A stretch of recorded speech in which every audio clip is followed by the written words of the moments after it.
Hello, everyone, to our virtual forum, Art and Work with Heather Darcy Bhandari and Jennifer Scanlan, part of our Artist Survival Kit series or Ask series here at OVAC.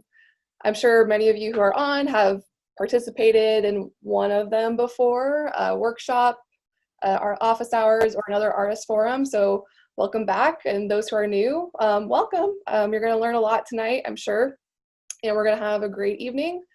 And so just want to tell you a little bit about OVAC if you guys don't know about us. Oklahoma Visual Art Coalition's mission is to grow, develop Oklahoma's visual arts community through education, promotion, connection, and funding. And our Survival Kit series is our professional development for Oklahoma artists to help them advance their career through information that they couldn't get elsewhere. And you guys can always learn more about this program and others on our website.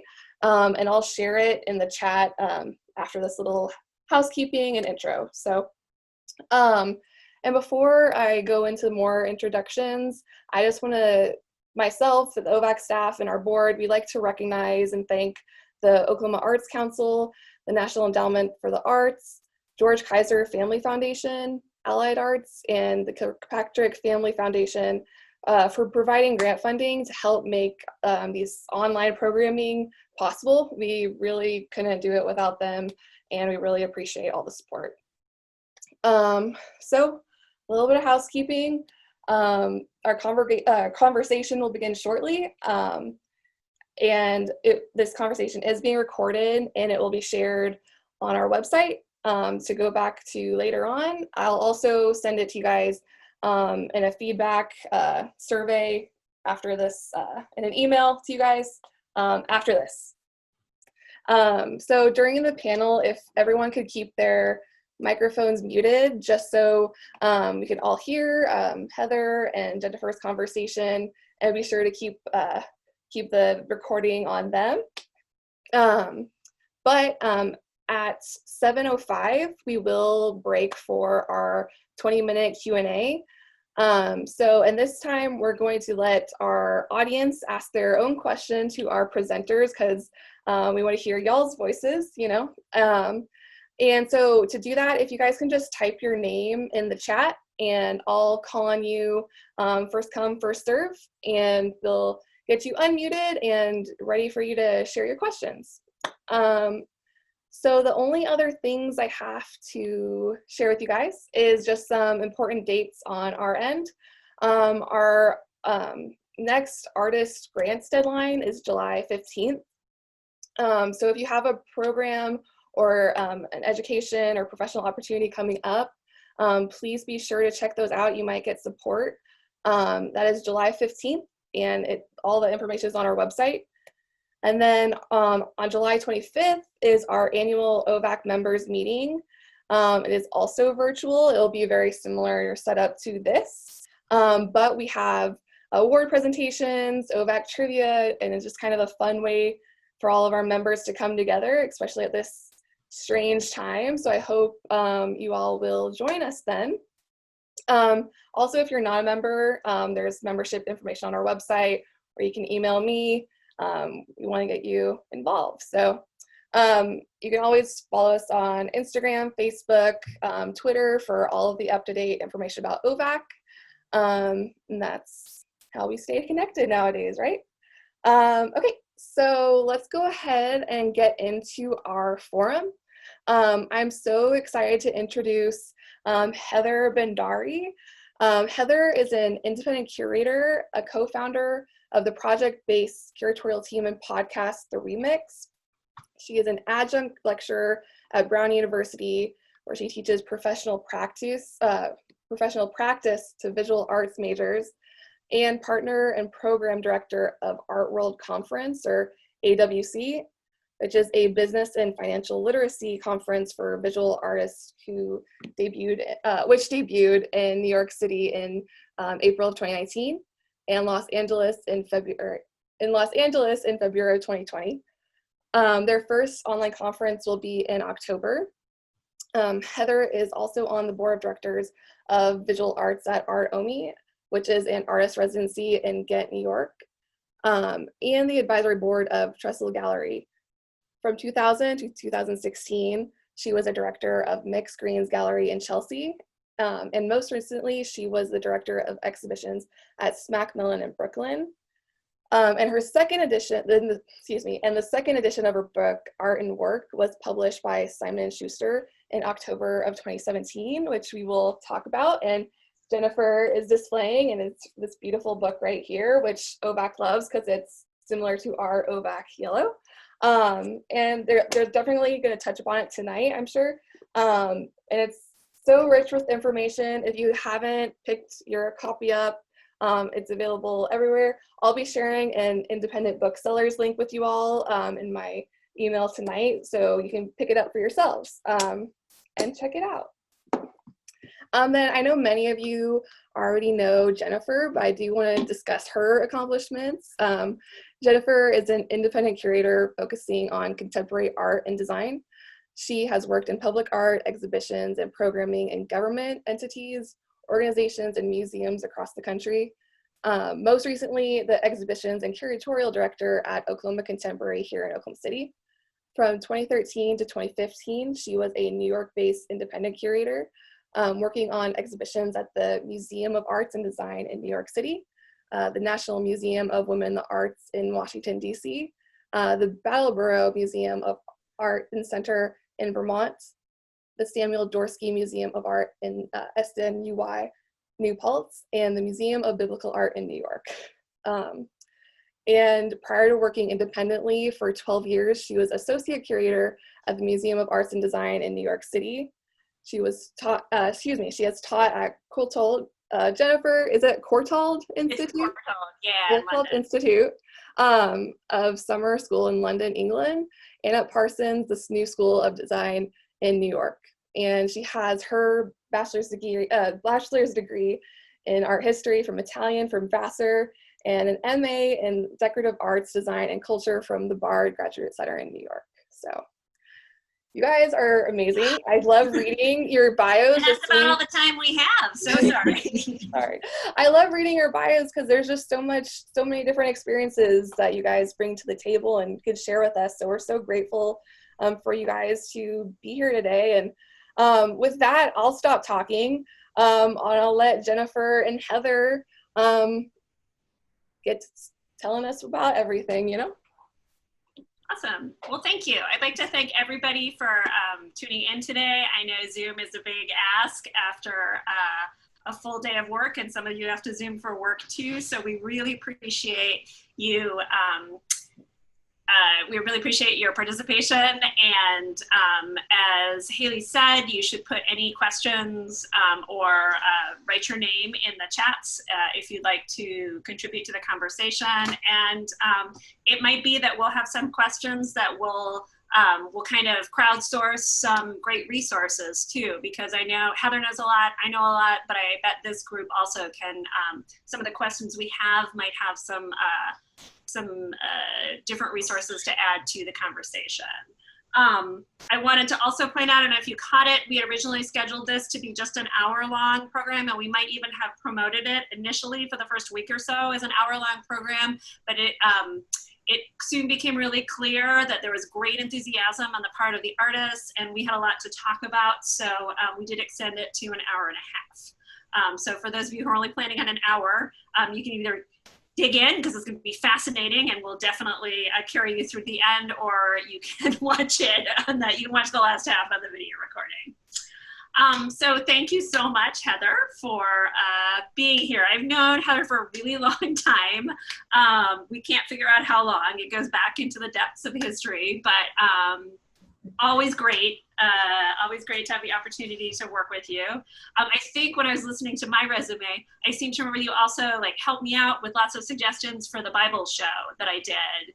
Yes, that brought back memory that I had totally buried. I didn't remember that at all. I was like, oh yeah, the Museum of Biblical Art. Museum of Biblical Art, which doesn't exist anymore. And I don't think it's because of that show that I did there, but you never know. So, and also something really exciting about this book, which I'm going to show you again, which everybody should definitely buy, is that there's a very important quote on the back cover, which I'm going to read just to kick off this talk, which is, "This book is tremendously helpful, even for artists outside of major art hubs such as New York and Los Angeles.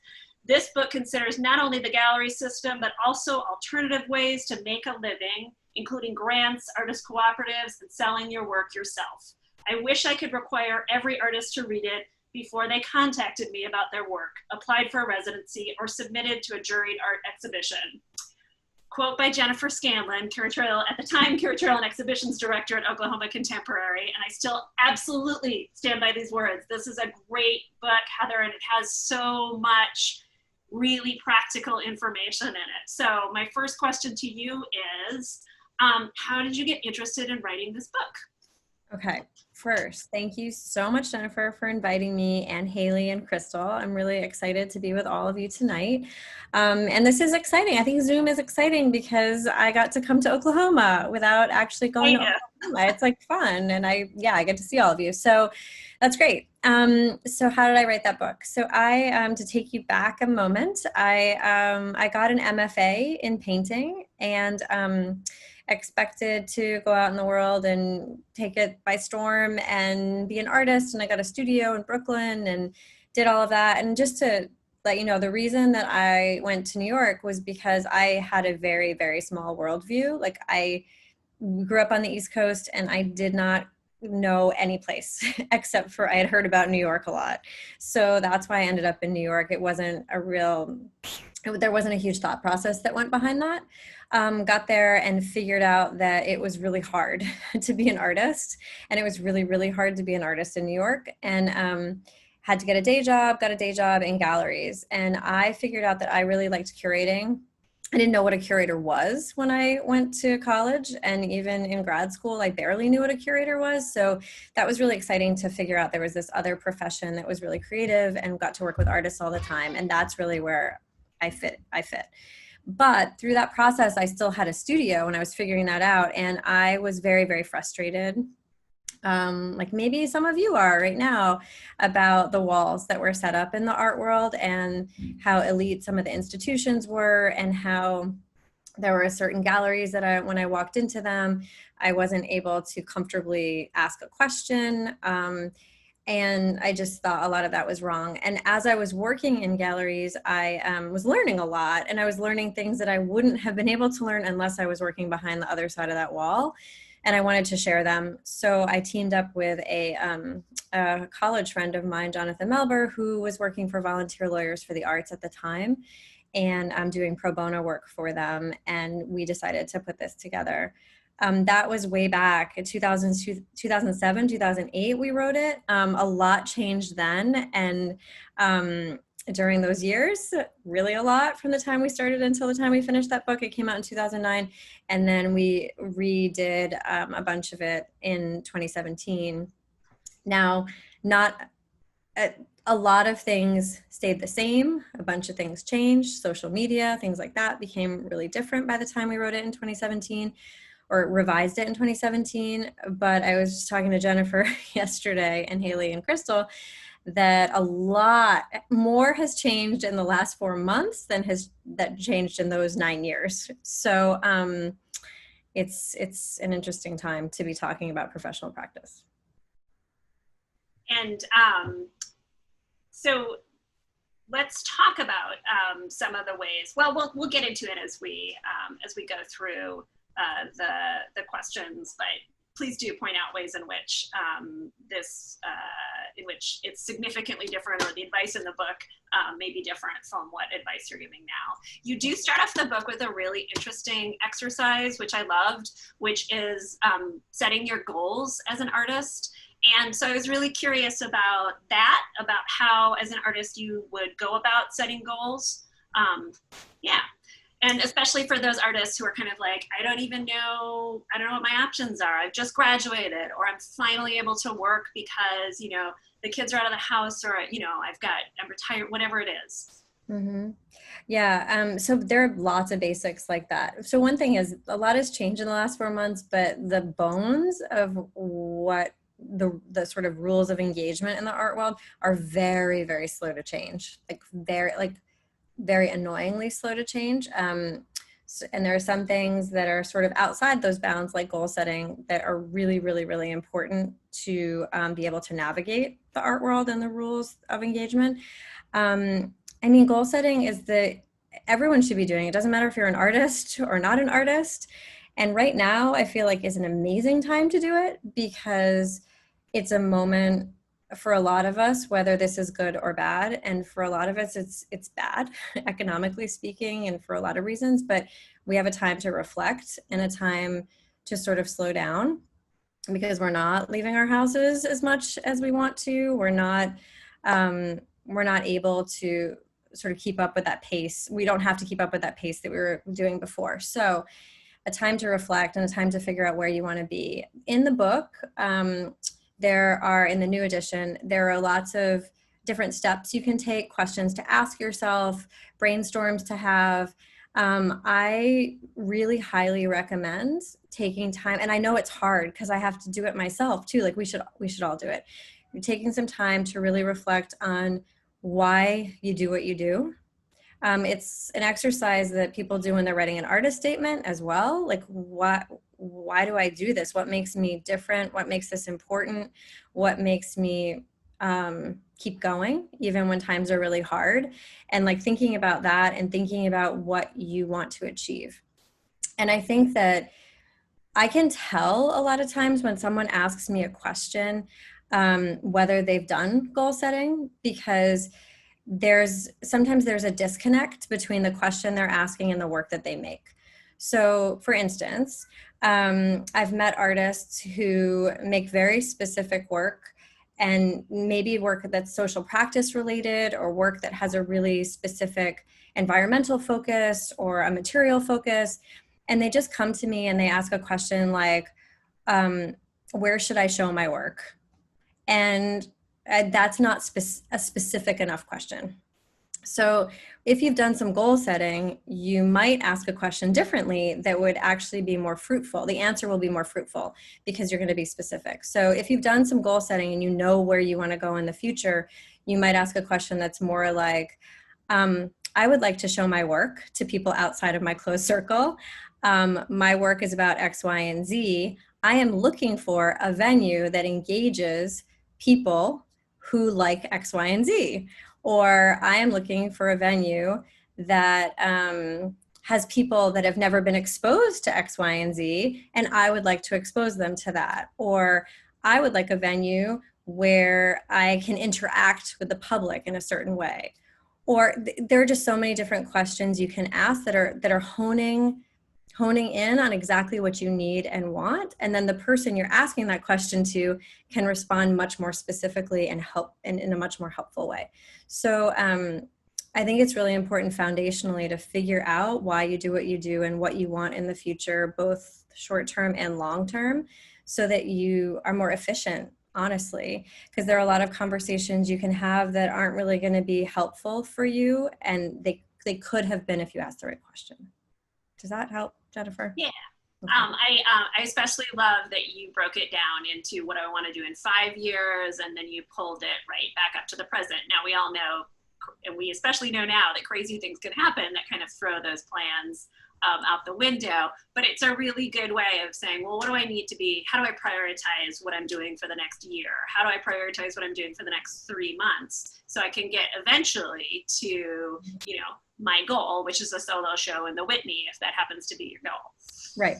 And I think like something that the mistake that I made, why I think this goal setting and this process is really important, if you haven't done it before, especially, is that what I used to do is I used to set to-do lists thinking they were goals.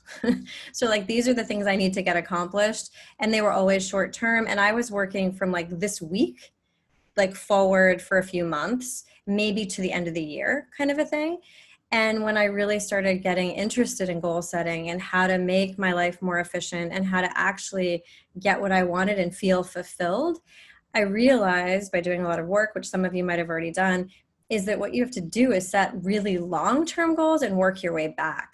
Because if you have those long-term goals, that you have a vision of the future, something like COVID and all the stuff that's happening right now, that's a bump in the road. That's a significant bump in the road for a lot of us, but you've got this, you still have the long-term focus. And the long-term focus probably won't change with this, even with this kind of significant extreme bump in the road, but your short-term goals will have to be adjusted really quickly, but you still have the vision, which makes the short-term goals easier to adjust. So speaking of long-term goals, I know that often, and I've heard this from artists here in Oklahoma in the same way that I've heard it from artists in New York, sort of a long-term goal being, I'm going to make a living completely from my art, selling my art. And I always feel like that's statistically so very difficult, which is why, and maybe not even in the end a good goal for you to have, because it puts all of your attention into selling as opposed to maybe some other facets of your practice that are more satisfying. So you have this great section on the day job and what the importance of the day job. Can you talk a little bit about that and why you decided to put it in here and what some of the ideas behind that are? Yeah, so I something that was really significant for me in researching this and interviewing people and really digging deep on like what was helpful, like what advice would be helpful, what facts would be helpful. I realized that very quickly, and from working in galleries, that even a lot of artists who had, you know, very significant shows in the traditional sense, significant shows like written about in big magazines, things like that, every 2 years, had gallery representation maybe, or all that, still had other forms of income. Like that. So as Jennifer just said, it's very statistically difficult to actually get to a place where you're making all your money off sales. However, I think that diversifying your income is actually a really good thing to think about, and maybe thinking about, you know, making all your money off of your artwork, that the definition of what that means can also be very expanded, you know, like for instance, speaking gigs or teaching or visiting artists things, gigs, all those things could be part of like making a living off your art. But the day job is really interesting. So as I started doing speaking, I should mention also that one of the reasons I wrote the book was so that I would never have to speak in public again, because I'm Thank you, kind of shyer than what you might imagine right now. But I was like, I never want to speak in public again. I'm going to write this book. You can just like read the book. And then I started speaking in public a lot more because I wrote the book. Gotten used to it, love it now, but definitely not why I wrote the book. So, but I would speak and then I would talk about day job. Whenever I mentioned day jobs, people would come up to me after and say, oh my gosh, I am a real artist. Like, because there was this really weird conception they had in their head that like, I'll only be a real artist when I don't have a day job anymore. And I thought it was really important to put it in the book, because just to acknowledge the fact that just because people didn't talk about day jobs before didn't mean they didn't have them. And lots of really well-known artists had day jobs. And there are significant benefits to actually having a day job. For instance, you want to change the media you're working in. And maybe people had been buying the media you used to be working in. You don't want to do it anymore. You have a new idea. You have a new thing that you found. You want to change. If you have put all your eggs in the one basket of selling your work, and that's how you make 100% of your income, it is extraordinarily difficult to change. It's really hard to like use a new medium. It's really hard to change the size or the content of your work. So having some sort of consistent income, or even not so consistent, but it's there, income, outside of the work you're making gives tremendous freedom when making decisions or taking risks. So I think it's also important to not think of it as a hindrance to your art career, but actually thinking of it in terms of like, what freedom does this actually afford me conceptually or materially that I wouldn't have if I was tied to like one way of making a living. And you go over some different kinds of day jobs, whether they're completely connected to art because that enhances your work, or something completely different because that allows you to put all your creative energy into your art making. Right. And I've seen very successful, like very happy, successful. And when I use the word success, by the way, everyone's definition of success is different. So I'm not thinking of one particular definition, but people who are happy with the way that their career is progressing. I've seen them do, jobs where they don't think about their work at all during that job, other jobs that just afford them, materials or mentorship or community that makes the work possible. And that kind of like that, to give advice on those types of topics, I would need to know the person really well. You need to know your own personality to know like which type of job, day job would actually make the most sense for you and facilitate all the other things that you want to do in those long-term goals. That all of that said, I think lots of people are really interested in selling their work, and we get lots of questions about that. So I did want to ask about what you feel are various options, and this is one where I think the COVID situation may have shifted significantly some of the ways in which we'll see the art market move forward. So can you talk a little bit about that? Yeah, so I saw, I think, a question that was also posed on Facebook that concerned this as well. I think that, 10 years ago, when I was writing the first edition of the book, I haven't reread it in 10 years, but that first edition, I believe in it.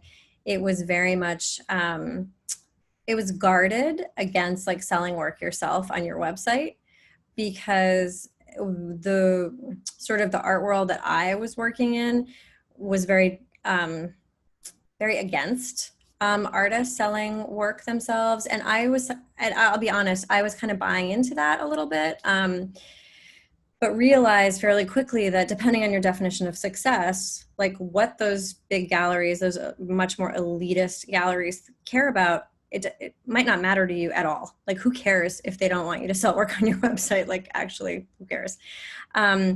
And like slowly but surely over the past 10 years, as social media has become more important, as artist websites have become easier and easier to make, like you can find it, you don't have to pay someone $15,000 to develop a website anymore. You can just pay $20 a month for a Squarespace site. Like it's a whole different world, like a whole different world. And now with COVID and the economic stress that not only artists are under, but also galleries are under, and lots of venues, I should say venues, not just galleries, because not just commercial, the nonprofit sector is also suffering tremendously right now. So I think the way that people do work and the way that artists are showing work has to change. And any conceptions from before, like those traditional ideas of, you need someone else to rely on to actually get your work out into the world it's gone. In most of the country and probably the world. There are a lot more tools and platforms for you to do things on your own. And there just isn't that same sort of middleman that's going to be present anymore for a lot of people that want it. So that said, it's hard to do this stuff on your own. There's a reason why there are other people selling work. There are art dealers and there are galleries and there are nonprofit venues, because there's a whole other set of skills that are required for a lot of those things. But I know a lot of artists who have found it fairly intuitive and easy to, speak to friends and people in their circle and friends of friends through social media. So like getting your work out on social media, getting your work on a website, and actually having things for sale, and being smart about what's for sale and how you're pricing things, and being very professional in how you're selling things. I think that is going to be happening more and more and more, and being really respected in a way that maybe it wasn't 10 years ago. I think there's also a shift in the power dynamics in the art world, where artists, thank God, are being recognized as having more power. Like when I first entered the art world like 20 years ago, I There was a definite, like, palpable feeling that artists who were given opportunities should be very thankful, like, regardless of whether there was any honorarium given or any benefits to the situation. They were told it was for exposure and they believed it. And you said thank you when someone offered you an opportunity.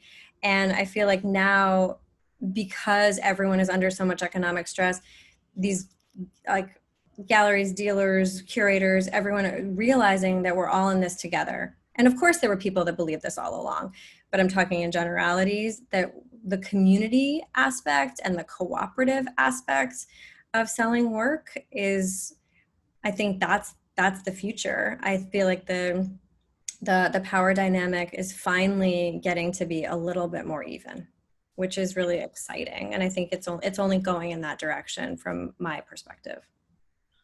So I just want to drill down on a couple of things that you brought up, and I'm just gonna say this. Those of you who know me well know that this is my thing that I really want. It is artists having their own websites. Heather, do you completely and totally agree with me that all artists should have their own websites? I 100% agree with you. I know that if I didn't, I wouldn't be here today. No, it's okay for you to disagree with me, but I can mute you, so. No, but yeah, no, I 100% agree. I think it's super important. And I mentioned social media, and I think social media is a great way to get your work out there and to sell things, actually.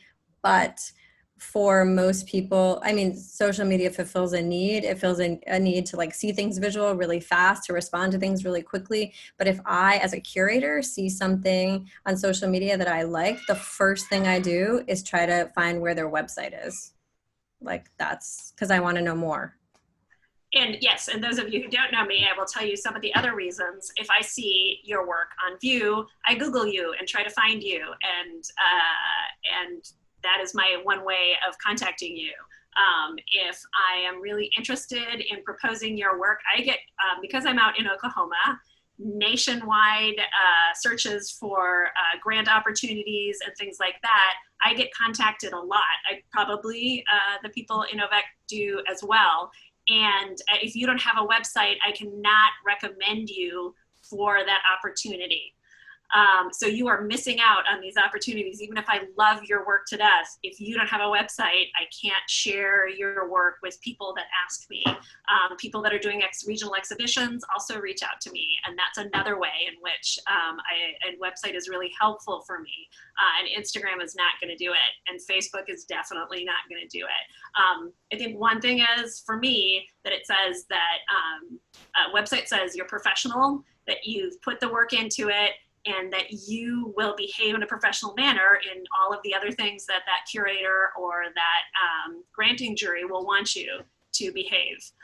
They know that you're serious about it, you put the time into it, and so they can trust that you will be serious in fulfilling your obligations. And the other thing is, it's just a better way to get a great overview of someone's work. Yeah, I'm gonna rant on about that until every single one of you artists in Oklahoma has an amazing website. I'll add more things to that, like getting contact information. Maybe I'm just, like, a little bit too old, but I feel weird direct messaging someone on Instagram to get in touch with them too. I still feel like I can write, because you can only say a couple of words, and so I need an email address to explain what I need or what I'm curious about. And through making this book, I also interviewed a lot of people, and some of them were press people. And so I just want to throw this in there. A lot of the press people, they, like critics, writers, they don't have time between when they see a show or when they see work and their deadline to actually, like, wait for an email response, wait for, like, to get questions answered, to pull images. They need information immediately. And they admitted to me that if there was no website for the artist, like, let's say they're looking at a group show somewhere or an open studio and they want to mention someone, if they couldn't find a website, they were more apt to mention someone different who had a website, because it was easier to verify information really fast. So it's like, from all different angles, the website is really helpful. And of course, for those of you, you've been talking a lot about the gallery system, Heather, because I know that's the system that you've worked in for so long and have great expertise in. But for artists in Oklahoma that are working at arts festivals or are working at fundraisers, and a lot of you, I know that's your main source of selling work, having a website and having that accessible means that somebody who maybe didn't like that work at well, I won't say fundraiser, who didn't, because I know Obek is listening to me and they'll mute me, but if you didn't particularly, if you weren't interested in anything on the table at the arts festival, you could in fact reach out afterwards. And if you don't have a website, guys, people only have that one moment to buy your work and don't have the opportunity to follow up with you later about purchasing something else. So we got this question, and I think it's a really good question. I was given, actually somebody asked me this at another website rant I gave, and that was, and at first I was like, this is odd. So I'm really interested in hearing your thoughts on it. Prices on your website, yes or no?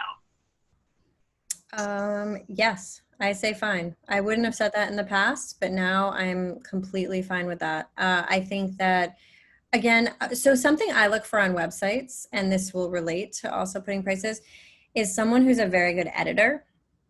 Because that's also something as a curator and someone who works with artists, like when Jennifer said, it shows that you're professional.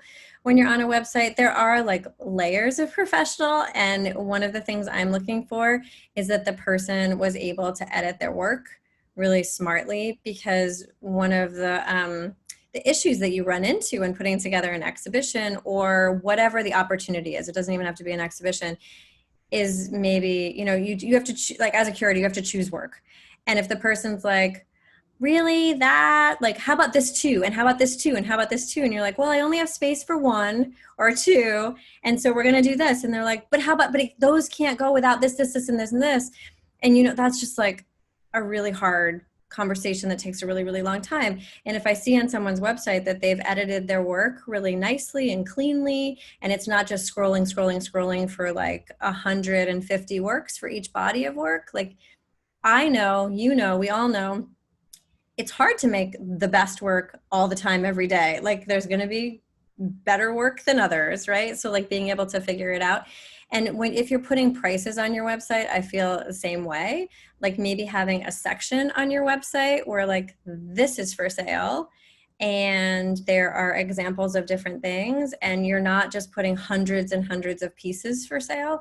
Like that, it also shows me there's like a thought process that's going on, that it's really specific what you're willing to sell and able to sell, and that, I don't know, there's like another layer of professionalism and thought that has gone into it. So I wouldn't just slap a price on every single thing you've ever made. I would like actually think about it and maybe have a separate section of the site. Now, this is coming from a person though that Mixed Greens, the gallery that I worked at, we had a price on every single thing and nobody else did. And we were a gallery in Chelsea that, I think we were well respected. Maybe some other. Yeah, it was an amazing gallery. Amazing. Jennifer agrees, but like maybe some people wouldn't agree. But I think we like figured out how to be well respected in a traditional art world and still put prices, because we believed very deeply in transparency. So, but again, we edited what we were putting on the site. We did have a price on every single piece that was on there, but we did not put 55 pieces from every artist on the site. We had a curated set, display with prices that ranged from lower priced to higher priced, so people could see, and then they could ask questions. If they liked something in whatever price range, they could ask me more questions, and then I could send them more. Because what you want to do if you are really trying to sell work online is to engage people. So it's not just about like clicking purchase, put it in your cart and get it to their house. It's not like buying a sweater. Like you want someone to ask you a question or maybe put it in their cart, but customer service is very key in this situation, I think, as far as whatever advice I can give on this. Customer service is key. Like reaching out at the gallery, we reached out after, and you would ask questions and say, I love that piece too. What did you love so much about it? And like try to engage them in conversation, because it's the same for an individual artist as a gallery.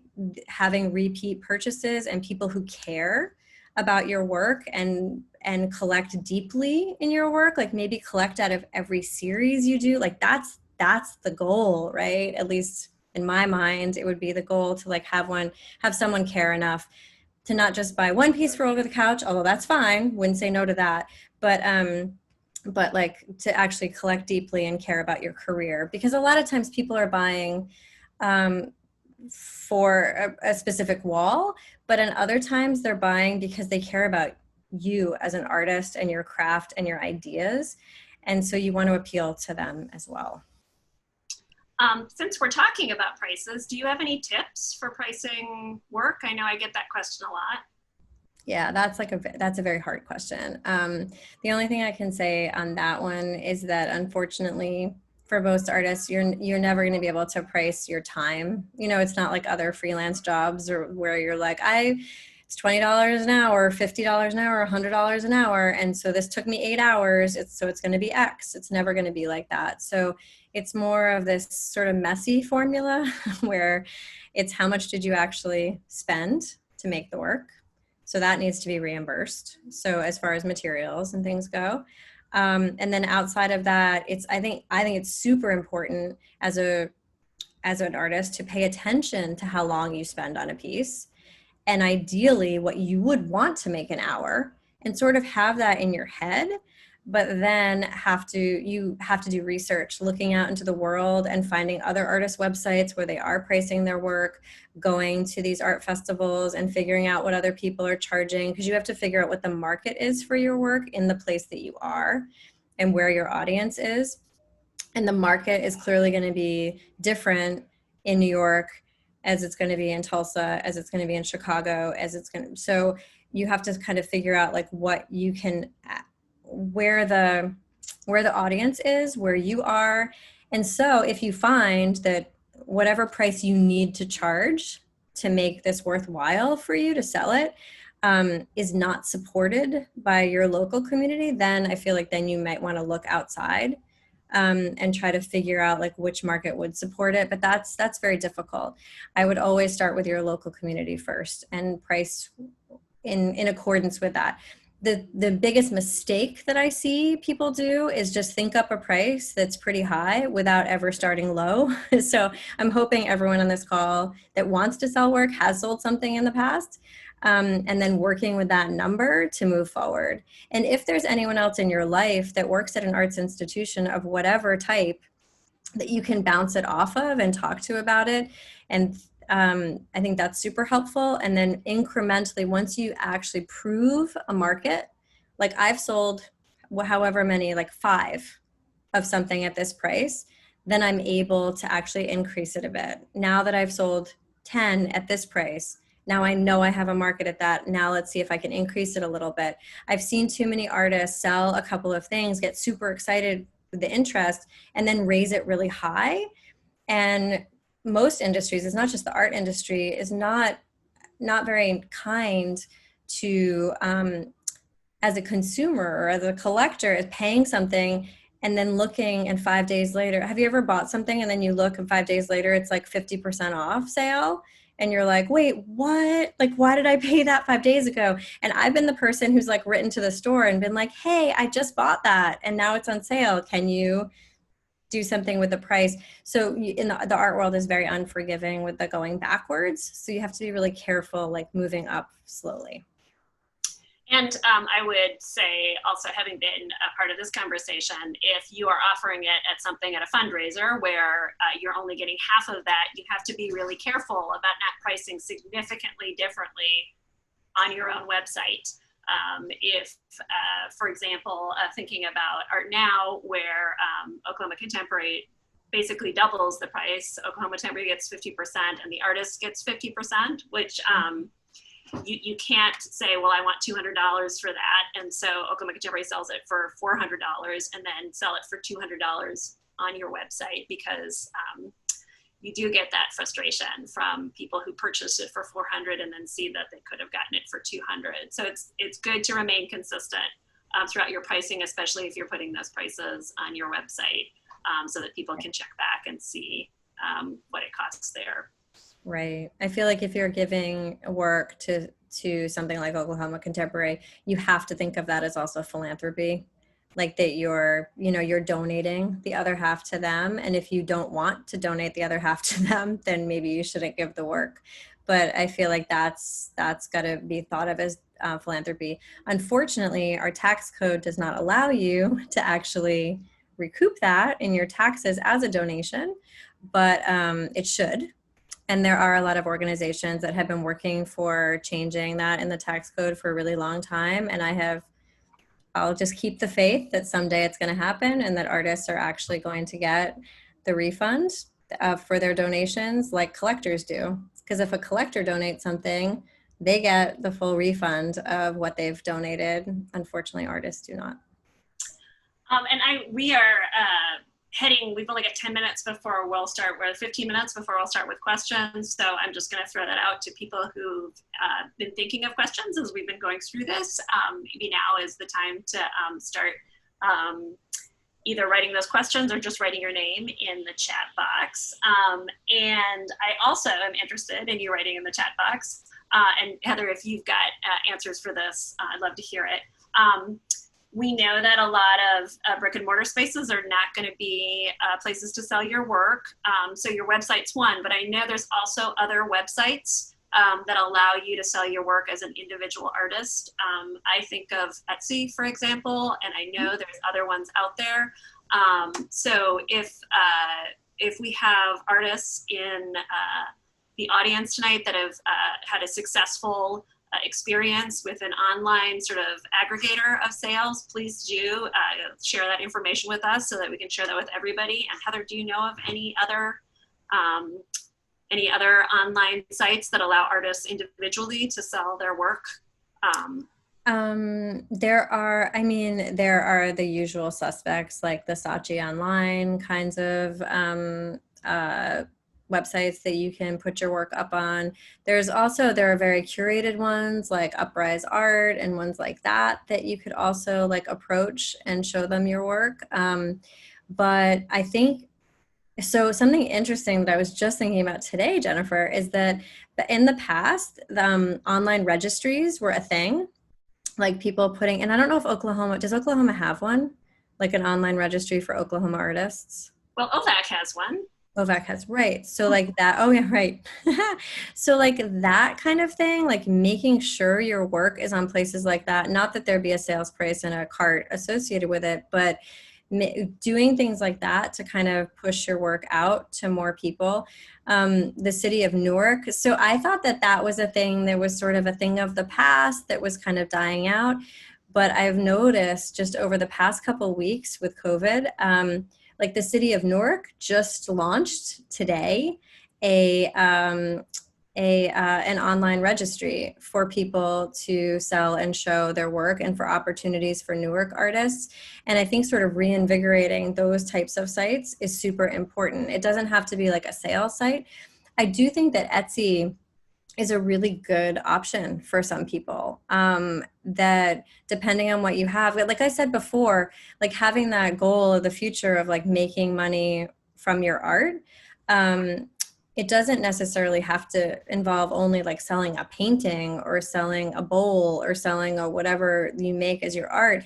It could also be anything associated with that too. So for Etsy, obviously we all know there are like lots of different things you could make. Like I know this, a woman who makes enormous murals, like these huge murals on Tyvek for different, I actually might talk about it in the book, huge murals on Tyvek for construction sites.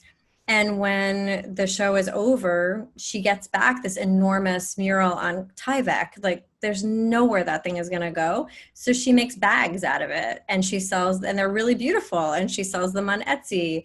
And like figuring out ways that maybe your work also has an output that's maybe not obvious at first, that you can also like have income streams that are coming from the images that you're using, or the leftover material from the thing that you're using. So depending on what you make, I think there are lots of different sites that are potentials. And also if you make digital work, then you've got like lots of other options. And yeah, but I would love to see in the chat, like people giving suggestions, because that would be helpful. And we do have a question I think from Liz Roth that relates very much to this idea, which is what about pricing those reproductions? Like if you're going to do prints, or if you're going to do coffee mugs, or... Right. Well, I think being as a printmaker, I see you're a printmaker. I think there's something really different about making an open, unlimited print reproduction of something and actually making a print that's legit from a printmaker. Like there's a different thing. Yes. So obviously you're pricing them a lot lower than you would price a print where you actually like use a lithograph stone or like even a silk screen. Like you want to... I think the same is true for photography, right? I mean, totally the same. I think that when people are making like a what is it called legally? It's a derivative work of another work. Just you have to change it in a couple of significant ways, and usually that's size and price and maybe even material. So you're changing it. Like the woman who's making the mural, she's obviously cutting it up. It's a totally different thing. There's no way someone's gonna mistake one for the other, but they know they were together at some point. If you're making a reproduction of something like a mug or a t-shirt, it's obviously way cheaper than what you would be doing for your like original work. But also making them like lower editioned for the artwork and a much higher edition or an unlimited edition for the derivative work. Okay, I am going to move on to marketing as we've got some other great questions, but we'll address those at the end. What are the different ways that you can use, for example, you talk about mailing lists to market yourself. Is that something that you recommend? Yeah. Oh, definitely. Especially if you have a website, I definitely recommend putting in that plugin. If you have a template, the plugin that like gives you a mailing list option so that people can put in their email address. And I mean, honestly, I think everyone's used to the pop-up too when you go on a website these days. So having that, I have noticed from Art World Conference that I work on, I was reticent to do the pop-up when someone comes to my site that says join my mailing list. And of course, what we're doing is not as personal as and your personal artist website, but 90% of our new sign-ons for our mailing list come from that pop-up. Like people, if they're interested in what you do, they might not remember to like go to the contact page and actually do the mailing list, fill in the blanks, right? But doing the pop, like I'm a fan of that. But I think getting as many people as you can onto your mailing list, having them sign up for it, not like spamming strangers, but having people sign up for your mailing list, pushing like sign up for my mailing list, and then saying to people, I'm going to send out 4 newsletters a year, or I'm going to send out X number of like less than X number of emails a year when something significant happens, like being clear on like, this is not a spam vehicle that you're not going to get an update from me every day or every week, but like maybe once every month or two when something significant happens, or I want to check in with everyone. I think that is amazingly helpful because I don't know about you, Jennifer, but as someone who sees a lot of artwork and meets a lot of artists, you're front of, like people are front of mind, and then something else happens, and then life happens, and then this happens, and then they're not the front of mind anymore. But then I get a newsletter periodically and I'm like, that person, oh my God, I had forgotten about that work. And so this is where luck also comes into play, which it comes into play in an artist's career all along the way. But if there's an idea that I have, a theme for a show or an opportunity for an artist intervention that I'm paying someone to do, and a newsletter comes in and the person comes back to the front of my mind and it actually fits, like that's happened to me more times than I can actually tell you. Yes, I completely agree. I tend to be very pro newsletter, but newsletter allows you to unsubscribe because not everybody is. But for me, it is a reminder like, oh, that's right.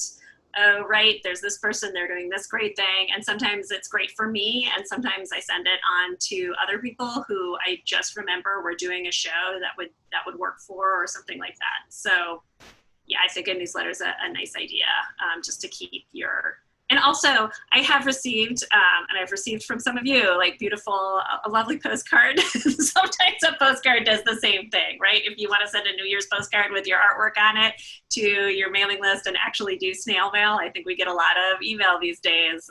So that wouldn't be bad either. Yeah. I have a couple things I wanted to talk about. A quick question. We got this on Facebook and I'd be really interested.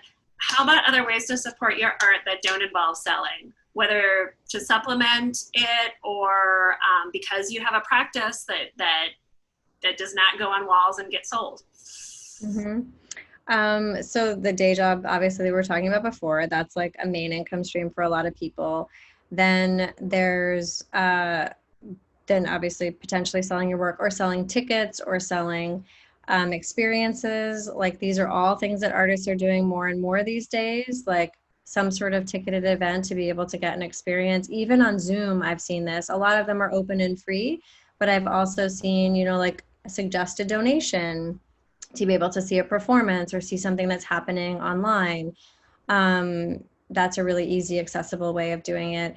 I've also seen licensing, I think, is something that a lot of people don't necessarily consider, because a lot of times when you're asked to license an image or license your work, people say, oh, but it's like a cover of a book and it's like great exposure. It's great exposure. And I say, that's a licensing deal and you should get paid something for that. And so actually thinking about your intellectual property and all the images that you've created over the course of a career. And it doesn't have to be like a one-to-one. Like you could have created a bowl or a cup, and the image of that bowl and cup that's your intellectual property also. So you have to think about it in different media. So making other products based on it, licensing the images is something that people in other industries do all the time. I feel like we've got to get to a place in the art world where royalties are a thing. And that if someone resells your work, you get a percentage of that. Like, not that music is the best industry to look to right now, because they're also in crisis for a lot of reasons. But there are, like, when you write a book, there's something if people like it, you get paid in the future as well. That was your intellectual property and it's doing well. You should get a benefit from that. So there are a lot of people. The Artist Rights Society is super interesting for anyone that wants to look that up. They have thousands of artists in their database, and you don't have to pay them unless someone licenses your work. But there's a huge database of tons and tons of artists, and they help and find if someone uses your artwork, they help you to have a contract and to actually get paid for the images. And then there are lots of, obviously there's Getty Images and a bunch of other places too. I also, grants are amazing. And right now, I just want to put a plug in, because this is a very unique time, that all artists, if you haven't applied for like PPP loans, or because there's still money in that bucket, if you haven't applied for unemployment as a freelancer, if you haven't tapped into any of the CARES Act stuff or any of those grants that are out there, like, oh, now I'm going to forget, Artist Relief Fund. There are lots, and you can go on Creative Capital's website. You can go on, I think Joan Mitchell website also has it. I'm guessing OVAC has like resources as well, and apply for them. I know way too many artists who say, you know what, but I'm okay. I'm okay. I have a teaching gig in the fall, or I have something else going on, or I'm doing okay with this, this, and this. Other people need it more than me. And that makes me so angry. Like, I think artists should be applying for this money. Anyone at a nonprofit should be applying for this money. We should be getting it. Like, I don't know if all of you saw headlines today about all the big law firms that got them, and the huge financial firms, and all these big businesses that got these loans and got CARES Act money. And so few of the people that I know actually applied. You gotta do it, because this is like, culture needs this money. You guys need that money. And if you feel like you don't need it and you want to donate it to your local nonprofit, then do that. Like, keep the money in the art world and keep the money in culture. So that's my PA about that. So whenever there are grants or opportunities for money, and also looking outside the art world, Like as far as income streams go, I think a lot of artists and nonprofit people and commercial gallery people even are thinking very myopically about where the money is coming from, and we're all just recycling it within our own world. That's great. We should be recycling it amongst ourselves and like helping each other out. But there are also opportunities outside. If everyone were to think of themselves as a small business, which I think everyone on this call maybe should be thinking of themselves as a small business. Some of you might already, some of you might be really hesitant. If you start thinking of yourself as a small business, all of a sudden there are resources and opportunities out there that are really important and helpful, like the Small Business Administration and the business councils in your area. There are options, there's education, there's help with budgeting and business that happen there that can also lead to other income streams. So I just, there's all these kinds of things that you can do, but I think thinking a little bit bigger is super helpful. And maybe we'll, I wanna plug OVAC's grant. Isn't that due soon? When is that due, Haley? Was it? July 15th is our next deadline, but we have 4 deadlines throughout the year. So if you apply and didn't receive it, or you have a different project come up at a different time, you always look to the website. There's information there. They have 4 different kinds. So that's one of the amazing things that OVAC does, is provide this grant, and especially for Oklahoma artists. We've got some great questions, and before we get into them, Heather, I just wanted you to talk about the Art World Conference that you're organizing and why everybody should attend virtually, because now this is also open to Oklahomans. I know, it's virtual now. So it's sort of my little rant about small businesses relates to this. So over the years, I'm very interested in like how to write a good artist statement and how to do a good website and all these things that are really traditional artist things to do. And I'm a huge advocate for like learning those skills, but I'm also have started to become a bigger advocate for also financial literacy in the arts. Because I think that a lot of artists, there is a martyr complex in a lot of nonprofits in the arts. And I think that a lot of artists also have this because we tend to be very generous, community-oriented people. Like, I'm speaking generally, but I think that is a thread that connects a lot of our communities. Personal finance is not something that all of us grew up with, and it's definitely not something that we were learned in art school, most of us. So I feel like sustainability and seeing a path forward in the arts is very much tied to business and financial literacy and financial health. I know too many artists who have burned out or been in really terrible emergency crises situations, especially right now. Like, I've seen too much of it. And so we do, right now we're doing a series of free webinars that are online. And like the ones coming up though are a little different. There's one about job searching that is next week. There's another one that's about business plans. Actually, that's really interesting for anyone, anywhere.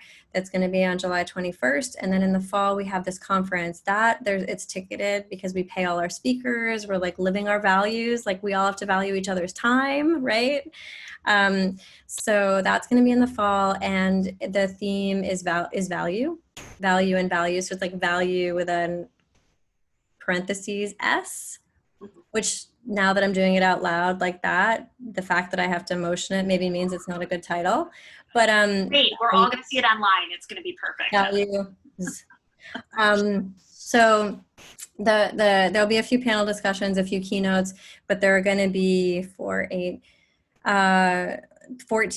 different workshops to choose from over the course of 2 days. And it's everything from debt and credit to for IRAs and like retirement savings to budgeting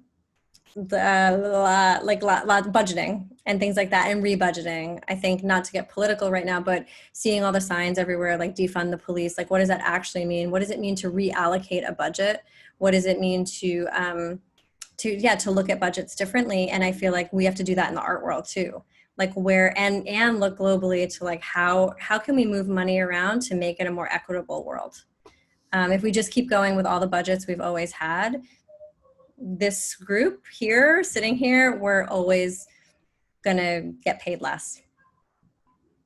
It's pretty much the way it is. So we'll send out, Haley, can we send out a link to the Art World Conference? Yeah, also just Google Art World Conference, Heather, if people want the yeah, it's just artworldconference.com. Okay. So you'll be able to see the upcoming webinars. There's going to be a webinar that's free also in August about the future of arts education, which is going to be an interesting one with the head of CAA and the head of the Association of Independent Colleges of Art and Design, talking about like how they're moving forward. Yeah. Well, I think I'm going to start asking some of these questions. If you don't mind, Haley, I'll just go forward. That we've got enough that I think I can handle it. And we start with Lizzie De Silvestro, who wanted to ask her own questions. So can you unmute yourself, Lizzie? And if you want to put the video on. Sorry. There you go. Hey. Was I crazy? I thought I heard you say type your name if you have a question. I'm so sorry. You did, and then you're the only one who followed directions. Thank you, Lizzie. Oh, okay. I was like, I think I'm insane, but. No, I'm excited either way. I'm excited that you're the first one, and that was very brave of you. So. Okay, thank you. So I kind of have two questions. The first one is that I have a nursing degree, and it's a bachelor's in nursing, and I still work part-time as a nurse. So, which, like, I'm proud of that. It's a difficult degree from a good school, but I always vacillate about if I should even list that on my artist resume. I mean, because, like I said, it's a difficult degree. It shows that I'm responsible, I guess, but it's not pertinent. So do you have an opinion one way or the other about that? Well, when someone says it's not pertinent, what is like, very briefly, like what's your work like? What's your medium and what's your content like? Well, and it's funny you say that because I have been thinking more about that. I'm an abstract painter, and my subject matter deals a lot with visual representation of being content and things that draw us closer or pull us away from that, and how we can find that in every day. So I guess it is a little bit more mental health focused, and kind of a meaning that I've come to find more through my work as it's progressed. But so I guess it is kind of, it does kind of relate, but is it a stretch? So my answer to that is, like, a lot of time when people don't think things relate, ask outside perspective, because a lot of times they do relate. You're just thinking about them very differently because probably your brain is working really differently when you're nursing than when you're painting.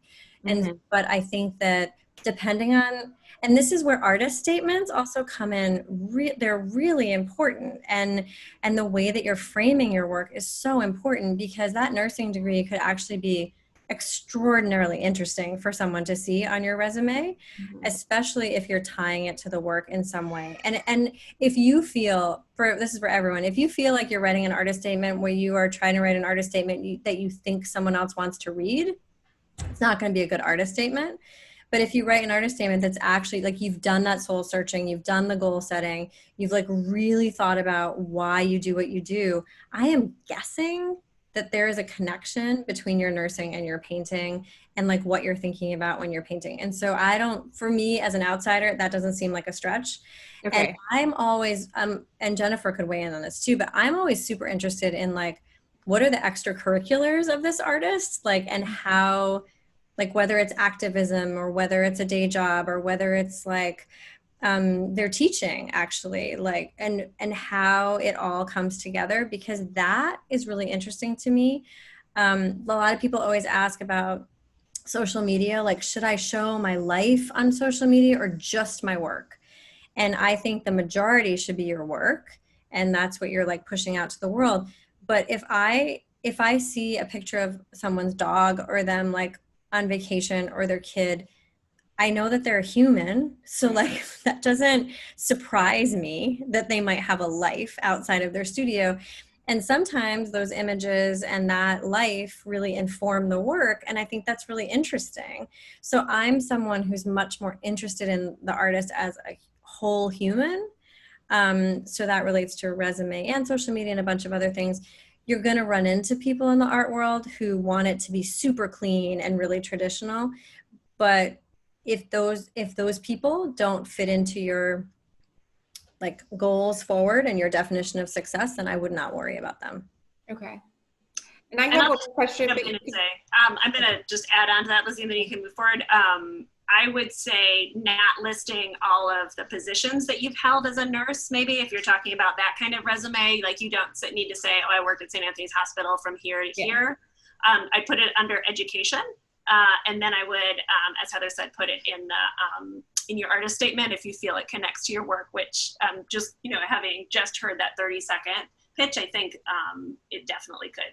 Yeah, there's also a bucket that I love to recommend on artist resumes, not work resumes, artist resumes, where you put in education, you put in your exhibitions, you put in all that stuff, but like related experience. And so if you have a day job or an experience from the past or a volunteer position or whatever that doesn't immediately come to mind in the art world, but it led to a body of work, or it like shows that you actually deeply care about something that you talk about in your paintings, and it's not just a superficial interest. I love seeing that in like related experience. Yeah, I hadn't thought of that before. I was just going to say I have a second question, but you can bump me to the back of the line if you want for other people. I appreciate that. We do have some more, and we'll get back to you, Lizzie. Yeah, that's fine. If we have some time at the end. Okay. I am going to ask, this is from, we may have some curators on this call. This is from Marjorie Bontemps. Do you want to ask the question, Marjorie, or do you want me to ask the question?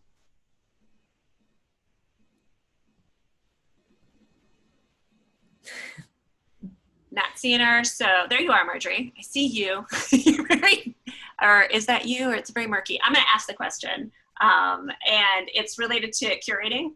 And fees for curating, how you would, I have strong opinions about this. Fees for independent curators. Do you have any guidelines, Heather, for curating?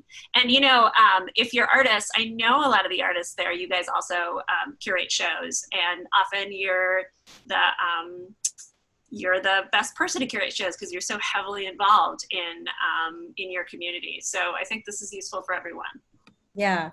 So my first response is I actually had a former student who just wrote to me and had me look at like a curatorial proposal. Like, would you like look at it? And I looked at it and I wrote all the stuff, and then I wrote back, and then I decided, I just had a feeling. So I wrote back and I said, what are they paying you for this? And he said, oh, I don't know. I didn't ask. Like, no, guys, like if anyone asks you to do anything that involves your time, you need to decide, like, is this pro bono? Is this philanthropy? Or is this my job, my work, an income stream that is important to furthering my career? So this is definitely related to your past question, Jennifer, about income streams. Like, this is the kind of stuff that needs to be, independent curators need to be paid. It is a ton of work. Like, it's a ton of work to put together all that stuff.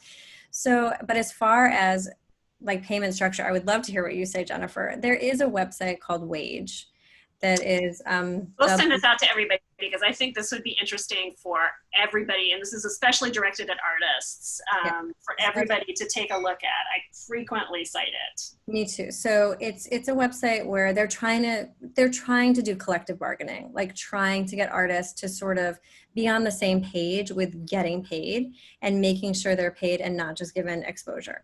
So they have guidelines for like different sized institutions. And this is the way I think about it now, ever since I first saw Wage years ago, is if different sized institutions have different budgets. If it's a nonprofit, it's really easy to actually look up their 990 and see what their budget is. And you can actually look through their financials online. They're public. So you can see if their budget is $100,000 a year and they have 3 people on staff, or if it's $3 million a year, right? And you can see what the highest paid person is on staff. You can see lots of things. So 990s are really interesting. So I think about that. And on Wage, they say, like, for instance, if you're asked to write something, it's like the minimum amount you should ask per word at an institution of this size. So whether it's curating or doing an artist talk, or I don't think they actually have a line for curators, but I look at it and I see, like, what would they pay an artist for a performance? Or what would they pay, and like try to piece together like what a budget would be for a show there, and then think about like what makes sense for that situation. But the baseline is like, you always need to get paid, period. Yeah. And then from there, I mean, I think it totally depends on institutions. Like what do you say on this, Jennifer? Can you get more specific? I don't know how to get more specific. Yeah, so wage for me, I mean, it might be interesting to have a whole talk on this, but wage for me is a guideline. I don't think it would work as an absolute because, of course, some talks you put a lot of effort and time into, and some talks you don't. Some talks you travel quite a distance for, some talks you do on Zoom. I mean, so, and frankly, if you're, this is unfair, but if you're a famous artist, you're going to have an easier time demanding pay than if you're an emerging artist. So I think there's lots of variables that wage doesn't count for. Just like strictly curatorial, I would look at the other problem with the 990 is that it sometimes folds in costs and programs that make the budget seem huge when in fact they have, for example, a daycare center that they also operate, and so the daycare center's budget gets folded into the arts institution's budget, just to give an example. So I would find out the exhibition, the cost for the exhibition, and I always say 10 to 20% of the total exhibition budget, depending on how much work you're expected to do, is what I would ask. And also, you know, how seasoned a curator you are and what you're bringing to it. Can you bring in famous artists because you have lots of connections, or, you know, just emerging curator? Or are you an amazing Oklahoma curator who knows all of these great artists that nobody would be able to find otherwise? And are you bringing that to the conversation? And I always like to think also about what are they asking you to write? Because just organizing the exhibition is a lot of work, but if they're also asking you to write a catalog essay or all the wall labels and the press release and an essay, like I definitely charge more for that. And right. I think So that's more towards the 20%. Yeah. Yeah, I think of each of those things as like a separate job, like because they are. And I would love to do all of them actually, because that makes me feel the best as a curator to like actually control that narrative, like overall. But I think of like the actual curation of the exhibition as one thing. So like you said, like maybe closer to 10%, and then like each thing needs to get added on. And I think a catalog essay or something, that's significant to me because that takes a long time and research and writing. So, and for me, that's more difficult than calling a bunch of artists and asking them to be in a show. So I think it's personal as well, but you've got to, I also, as far as rebudgeting goes that I just mentioned, I know a lot of curators who recently have asked to see the budget and reallocated money in the budget. And sometimes it's to give artists higher fees too, and been like, let's look at this budget together. And I think a lot of institutions are much more into this than they were in the past. Some institutions will not do this for you at all. But in the future, after hearing more and more about this, I'm going to ask for that in the future. Like, can we look at the overall budget together and then decide if X, Y, and Z are actually important? And like maybe some money could be reallocated toward something else that's more important to me values-wise, or making sure I actually get a budget, making sure the artists are actually paid, things like that. So asking to— It might be tricky though. I can see institutions not actually giving you that kind of Yeah, it depends. Sorry. The next question I'm gonna go to is from Virginia Sites. Do you wanna ask this yourself, Virginia? I just asked you this when you put food in your mouth, didn't I? Sorry. It's my special superpower. I ask people questions when they start eating. So I'm gonna ask for you, and then if you finish eating and wanna explain something, please feel free to chime in. She asks, I totally agree artists should be doing all of these things that we mentioned earlier. However, I find personally I get overwhelmed, stuck, defeated when having to do everything: creating, marketing, mailing lists, searching out opportunities, networking, closing, etc. Do you have any tips/suggestions for dealing with this? I'm burnt out too. so I might not have the best suggestions because I'm working on this as well.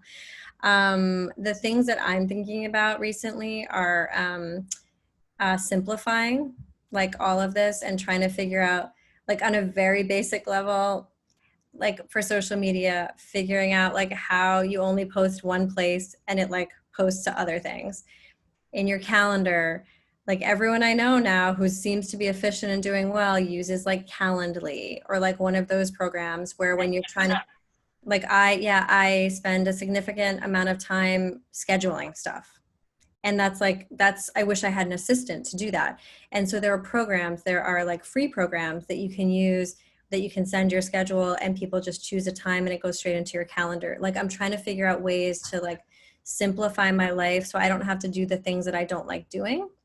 And like marketing wise, figuring out what's the thing that is easiest for you to do, like more that comes the most naturally. Like if Instagram does not come naturally to you and it's like a pain in the butt and it takes hours to actually figure out what you're doing and then that's not the best way. Maybe the newsletter is the best way to do it every 2 months. And then you like schedule that into your life. I am a huge advocate of also sharing responsibility and community. So I just realized this about myself, like in the last 2 years, that almost everything I do has a partner. And I never did that on purpose, but I realized that it was a survival technique. Like that book, there were 2 of us working on it together to bounce ideas off of and to share the work. The curatorial collective I'm part of, I'm in a collective on purpose so that we can, if we get an opportunity, we can share the work. I always try to figure out partners or like thought partners and also like tactical partners to do this kind of stuff. And I've seen more and more artists starting to get together. Like one of the questions I get a lot is, how do I grow my circle beyond the like 20 people that show up to my stuff, like my friends and family? Like how do I grow that and make that bigger? And I've seen more and more artists, even online now, having joint studio. This brings up Jennifer's studio visit. What's the crit group? Like having crit groups where all of a sudden it's more than one artist and everyone's inviting someone. And then all of a sudden your audience and your community has doubled in size. And maybe it'll stick with 1 or 2 people and they'll join your mailing list or they'll start following you on Instagram or they'll check out your website or they might buy something from you, like who knows? So trying to figure out ways where you're joining something or someone to then grow together so that all of a sudden the work is half as much as it was before. Like that, those are my personal strategies. And I'm taking a lot of them from artists that I'm watching do that in real life and online. Well, I honestly feel like if there's anywhere that could really work well, it's Oklahoma, because such a great community of artists who really like connecting with each other. So, to your Instagram point, maybe somebody in that group is really good at Instagram and takes over Instagram. I mean, I know Virginia is part of, Alexa, who's also on this call, is part of is part of a group crit. They all get together and go to each other's studios and work. I know it's a certain amount of work that goes into it, but so I think that's a great tip for Oklahoma artists, that if there's just something you're not good at and somebody else is good at it, that you can either join a community, or you'd also mentioned before, Heather, when we were talking about, or maybe I got this in the book, the idea of bartering. Yeah, bartering. You need somebody to do for either artwork or babysitting, or maybe you have a kid that needs babysitting and you guys work together, things like that. The bartering within an artist community is an amazing way to really take advantage of everybody's special skill set. Yeah. I don't know if there's a way to do it there, but I do this with my class at the beginning of every semester now. And there's a book called Making and Being by a woman named Caroline Woolard. And she started, and Susan Jahota, but Caroline has started things on, she started trade school online and this barter network and all these different things over the years, because she's very, very invested in this. Like we're all in this together. And in there, she recommends something that I do now, where I have artists write on Post-its, and then we compile the lists of gifts. It's like needs and gifts. So like things that you're really good at, even if it's like cooking or like whatever, or I have a pickup truck, like whatever you are willing to gift that you feel good about, that comes naturally to you, like what can you give to your community, and then you also put in the needs that you have, and then you realize very quickly that there's so much that people have to give that other people need. And if you're willing to do that kind of bartering and actually tap into those community resources, it's really amazing. So like having some sort of Google spreadsheet amongst like all the people on this call right now, or doing something. I know that was happening in New York with COVID, like right now, where there are lots of people who, because they're immunocompromised, didn't want to leave their homes.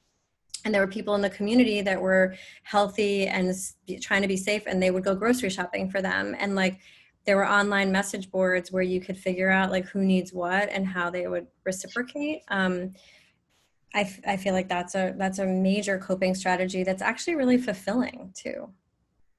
And I think it's worth mentioning that Romy Owens, who is on this call, as part of her current student, like they put together an art show that was all based on bartering. So you were able to buy the work by offering some of your services in return, which is a lovely idea. So this is very much connected, I think, to things that we're doing in the community. I wanted to ask one question that we got that was in the Facebook query that I put out, which I thought was really interesting. So we're gonna go a little over if people wanna stick around. It's a great question, so I just wanted to make sure to get to it. Given the changing terrain of the art world during and especially post-COVID, what do you wanna see from our art institutions? And with the momentum and call to address racism, sexism, homophobia, and a call for actionable steps already put forth at places like MoCAD, SF MoMA, New Orleans Art Museum, #ChangeTheMuseum, what strategies do you have for artists or those with less power in the arts hierarchy to keep these issues on the forefront for the long term? It's a huge question. I know. We should just do a whole, we should just do a whole program on that. And those are actually two separate questions. So just thinking about the post-COVID world, moving forward, what can we do to make the art world a better, more equitable place? I think not only for artists and giving them more power, but recognizing that there's also communities that are underserved and artists that have an even deeper struggle because of parts of their personal identities. I feel like we've got to all hold these institutions accountable, and whether they're local or regional or national, I think people are voicing concerns and opinions that have obviously been talked about behind closed doors for decades, and now all of a sudden we can say them out loud. And I think a lot of these little things that we've been talking about, just like asking to be paid or like bringing up some sort of inequity that you see. And like I said, I think the power dynamics are shifting. Like we're in a position right now, regardless of how much power our positions have historically had, to be able to say something and be supported by a larger community out loud and in public. So I know on a personal level, like there's like major systemic change that has to take place that I can't even begin to like know how I'm going to contribute to that. But I feel like on a tiny level, I can make a greater effort to amplify voices of Black, Indigenous, POC people. I can make a more concerted effort to hire those people whenever possible.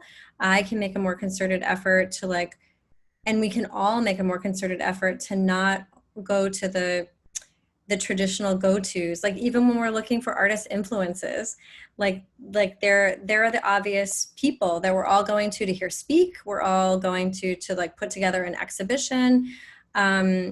And if we just do a little more research and scratch the surface a little more, there's like an entire world out there that hasn't been seen. And so I know I am spending and have been spending for the last couple of years way more time in research than I have been on execution, because I'm very sensitive to a lot of these topics. But I think that on a tiny scale, whenever we're given an opportunity, we need to ask that the institution is accountable on all different levels. And again, just getting paid is like a step in the right direction, because then other people coming after you will also get paid. I also, something else I was going to say about this that I'm really Sorry. No. It's been a long talk. Yeah, no, I'm a big advocate for change. And I feel like right now is a time where a lot of these institutions are being forced to take a step back and to look at what they're doing. And you can also, change the future with your dollars too. Like, where are you spending your money? Which institutions are you going to and frequenting? Which ones are you giving donations to? Which ones are you helping to support? And if all of us are thinking that way on like a tiny scale, I think it's going to make a difference nationally. That's not a very good answer, but it's like what I'm thinking about all the time. Yeah, I think we're all kind of struggling with grappling with a lot of these things too. I certainly am. I think artists in this community have more power than you guys know, because you're so important to making this community vibrant and exciting. I think you also have the power, if you haven't been supporting your friends and co-artists of color, to do that and to demand that they get invited on panels, that they get supported in different ways. And that if you only know the same 2 artists of color, and I know there's some that spend a lot of time really deeply involved in things like OVAC, and some that are completely separate from OVAC, maybe it's an opportunity to reach out and see if you can't expand your circle. Maybe it's going to inclusion in art programs. Maybe it's just putting some time and effort towards making sure that you have some other artists in your circle that are presenting very different perspectives from the one that you grew up with. So something else I've thought about. To do that. Yeah. Mm-hmm. Yeah, something else I've thought about a lot too is that there are always opportunities that come up that you have to say no to for whatever reason, like timing doesn't work out, or you're not ready for an opportunity, or you can't travel to wherever. And something I've started to employ is that I never just say no, thanks, talk to me again in the future. I say, no, I can't, talk to me again in the future, but here are my recommendations of who can take my place.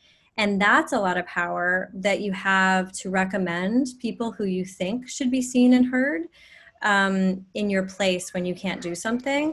Or there might be an opportunity that I think I'm not the best candidate for. That's a hard one, but like I might not be the best candidate for it. It's just too obvious. And so I might recommend a friend, and there are who doesn't have the opportunity.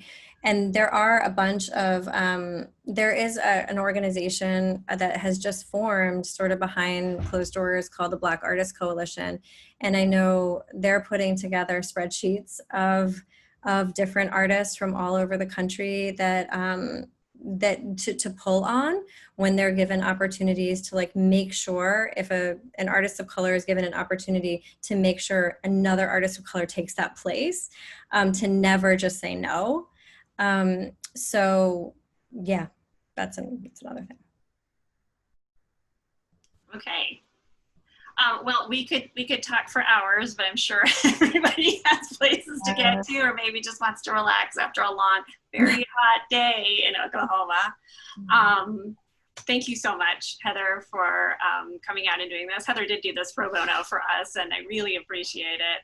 I hope we all thank her by going in and buying this book, because it can only do great things for your career. Honestly, there's so much more information in here, literally step-by-step ways of creating invoices and creating inventories and all those practical things that you maybe didn't get to study in school and now find yourself doing. So I cannot recommend this book enough. I stand by everything I said on the back.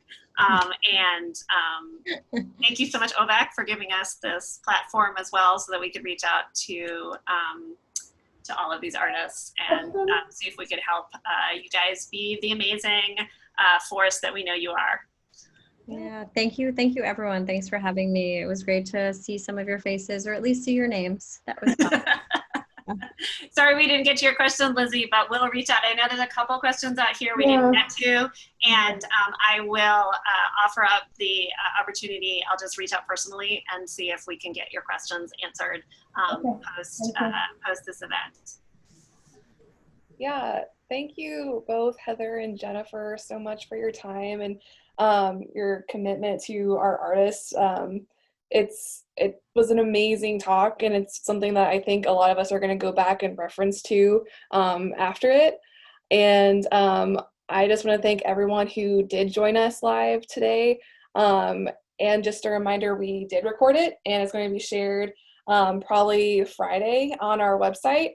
And I will be sending that link to both those who were here with us live and also those who registered but weren't able to show, but it will be on our website and on YouTube to live on. So the only other kind of housekeeping thing I'd like to share before we wrap up is I'll be sending out a survey about tonight's talk.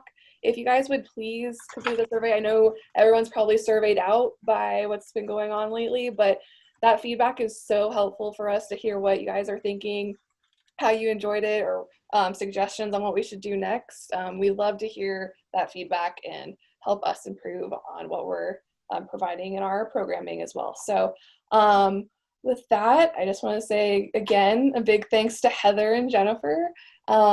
This was excellent. So I guess we'll say good night and let everyone get on and get to their family and get to dinner, whatever their next thing on the list is. Let's. Thank you. I miss you guys. I love seeing your faces. Thanks, Haley. Thanks, Bye. Heather. Bye. Thanks, Bye, Heather. everyone. Bye.